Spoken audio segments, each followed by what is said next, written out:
चलिए बुलेटिन में आगे बढ़ते हैं। बुरहानपुर के मांडवा गांव में आज़ादी के 78 साल बाद भी अगर बच्चे झोपड़ी में पढ़ने को मजबूर हो रहे हैं, न स्कूल, न सड़क और न शिक्षक, तो ये सिर्फ लापरवाही नहीं बल्कि व्यवस्था की नाकामी है।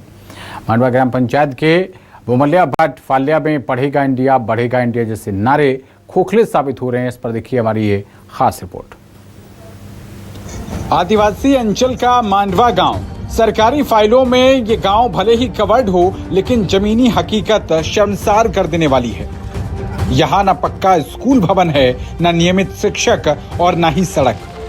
60 बच्चे एक मजदूर की झोपड़ी में बैठकर पढ़ते हैं और तो और ये झोपड़ी भी स्थायी नहीं है और बच्चों का भविष्य भी नहीं, क्योंकि ये झोपड़ी बाहर कमाने गए मजदूर की है। अगर वो मजदूर वापस आता है तो बच्चों को ये झोपड़ी भी नसीब नहीं होगी। एक और खास बात, यहाँ बच्चों को जो पढ़ा रही हैं वो शिक्षक नहीं बल्कि 9वीं की छात्रा है। वन विभाग के एक नाकेदार के द्वारा 3000 रुपए प्रति महीना दिए जाने का वादा किया गया है ताकि किसी तरह पढ़ाई चल सके। कौन सी कक्षा है? पहली। हाँ। तो यहाँ पर शिक्षक नहीं है? हाँ। नहीं है। हाँ? नहीं है। नहीं है। हाँ। तो ये कहाँ झोपड़े में लग रहे हैं स्कूल? हाँ। अच्छा, तो यहाँ पर कोई आता नहीं क्या देखने का? भी कोई अधिकारी कोई कुछ आया नहीं? नहीं आया। नहीं आया। नहीं आए। हाँ। अच्छा, अंधेरे में पढ़ रहे हो, लाइट नहीं है, कुछ नहीं है? हाँ। नहीं है। काय में लग रही है स्कूल? झोपड़े में। क्यों स्कूल भवन नहीं है यहाँ पर? नहीं। अच्छा, तो इधर कोई आए अधिकारी, कोई आए कोई भी? नहीं। कोई नहीं आया? विधायक वगैरह नहीं आए? अच्छा, क्या मांग करना चाहोगे? स्कूल भवन होना चाहिए। शिक्षक है यहाँ पर? शिक्षक भी नहीं है। सरकारी शिक्षक नहीं है। कौन सी क्लास है ये? पहली। कहाँ पर लग रही है स्कूल? झोपड़े में लग रही। गांव कौन सा है? मांडवा। तो यहाँ पर सरकारी शिक्षक वगैरह कोई है नहीं? नहीं, कोई भी नहीं है। आप पढ़ाते हो यहाँ पर? हाँ। आपकी तनख्वाह कौन देता है?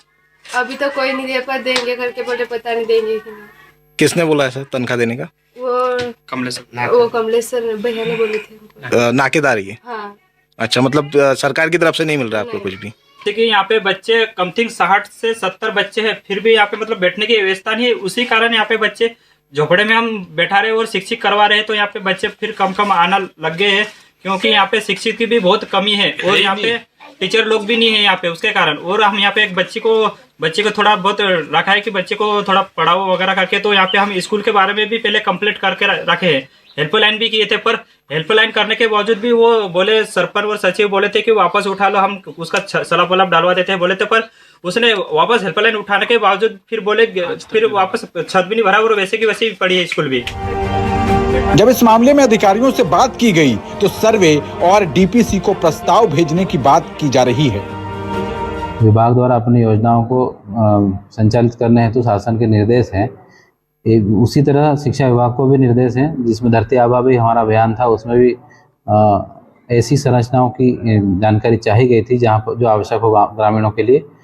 तो ऐसे प्रस्ताव समय समय पर शासन मांगता है और यदि किसी भी फलिये में अथवा गांव में स्कूल की आवश्यकता होगी तो शिक्षा विभाग से सर्वे करवाकर वहां पर स्कूल हेतु प्रस्ताव ग्रामीणों द्वारा और माननीय जनप्रतिनिधियों के माध्यम से भी प्रेषित शासन को करेंगे ताकि वहां पर स्कूल और अन्य भवन बनाए जा सके। शासन स्तर को प्रस्ताव भेजेंगे वहाँ पे स्कूल खोलने के लिए, और मैं आज ही टीपीसी को ये पत्र लिखूँ कि इसका प्रस्ताव भेजे भोपाल स्तर से और वहाँ पे शैक्षणिक कार्य प्रारंभ करवाया जाए।